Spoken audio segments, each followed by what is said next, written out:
Okay, here's one of the new Arduino Nanos that we have set up. It's going to be inside of each one of the control modules. You get a bunch of LEDs connected to it that signify different things for testing. We've got our new motor driver here, which is a tiny little thing as compared to our previous motor driver, this monstrosity. Got a couple of pump motors hooked up here, which are going to be operated independently by this the motor driver here. And there's another Nano hooked up. This one just doesn't have a motor driver attached to it, so it's not really going to do anything right now. This is our mess of resistors, which is going to control the dynamic module detection circuit.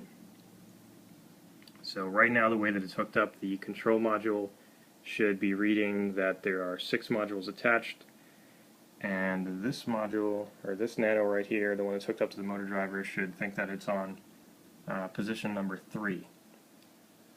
Okay, so here's the control module, and I'm going to go ahead and power it on.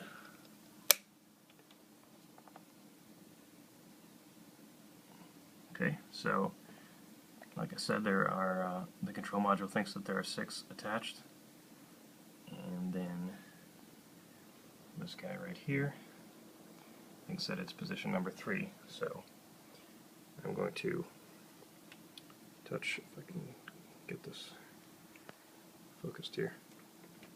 Alright, so when I touch number 3 on here, and that one becomes activated. If I touch it again, it's deactivated. To see, the other ones aren't doing anything right now. So number 3, and then I'm going to go ahead and hit next. There we go, extended clean, next, and now stuff is happening. You'll be able to see when the motors switch directions because they're going to jump.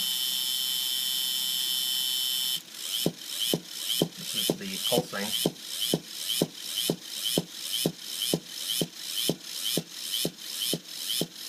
Pulsing forward, and then it's going to switch to pulse reverse. You see the motors are jumping the other way. This one's running away. And then they're going to go to forward cavity flush.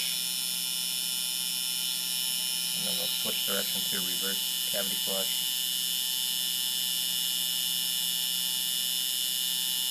And continue on through the rest of the cycles.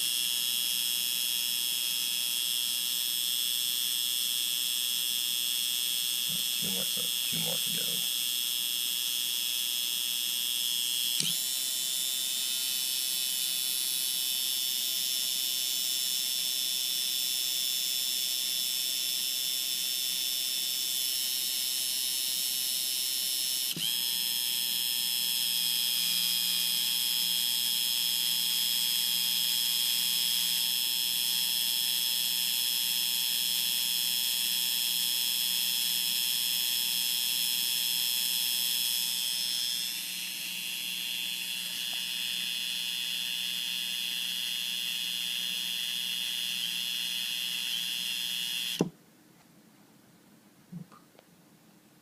Something glitchy still happening here, but that's pretty much it.